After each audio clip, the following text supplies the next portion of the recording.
Hey, this is the follow-up video on the Tesla price gouging or spiking, whatever you want to call it, that happened over the weekend.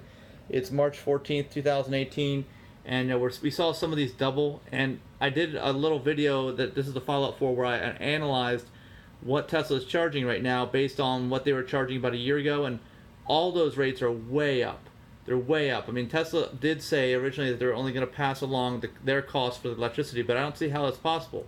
And in this video, we're going to talk about an example in Virginia about what happens with electricity, how they're handling this. Now, if you look at this recent electric bill that I have here from Virginia, you can see that there was a total of 1,296 kilowatt hours on this bill. The total bill, including all the fees and everything, is for a residential home, was $147.67. So I did the math. That works out to about 11 cents a kilowatt hour. So you'd figure this is all the fees that are included in electricity that Tesla would pass along, approximately 11 cents a kilowatt hour in Virginia, right? If that's the case. Well, we're over here, and this is where you check it on the Tesla website, tesla.com/support/supercharging. Go down here, put your state in. Virginia is not 11 cents a kilowatt hour. Virginia is 21 cents a kilowatt hour. So basically, anybody who's going to go get electricity at a supercharger is going to pay double. So who's going to even want to do that? You know, I mean, for me, I own a Model X where the whole vehicle is grandfathered in under free supercharging, so I don't mind. I'll charge there all day long.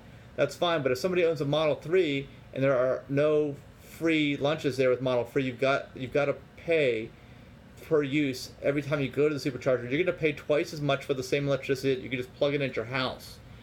So why would you want to do that? I think you wouldn't. And maybe Tesla is trying to keep Model 3 users away from superchargers because they can't build them quick enough. Maybe that's what's going on here. Let me know in the comments what you think.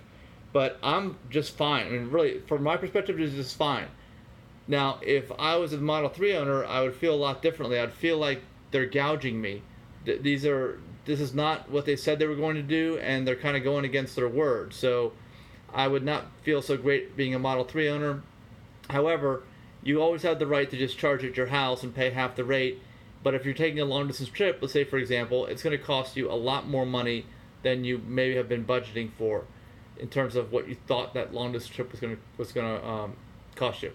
So anyway, what is your experiences here in terms of what an actual electric bill is in a state versus what Tesla right now is passing along to you in your state? Just go to that URL.